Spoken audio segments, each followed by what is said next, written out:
Hi everyone! In this tutorial, I'll show you how to use the Track Changes feature in Microsoft Word.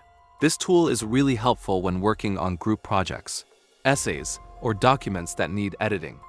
First, open your Word document.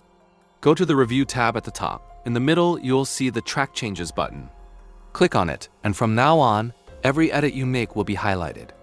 For example, if you delete text, it will show with a strike-through, and if you add text, it will appear in a different color. Next, notice that Word also adds a vertical line in the margin, so it's easy to see where changes were made. You can also hover over the text to see who made the edit and when.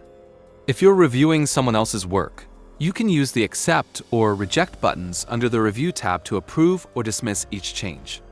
This keeps the editing process clean and organized. And that's it!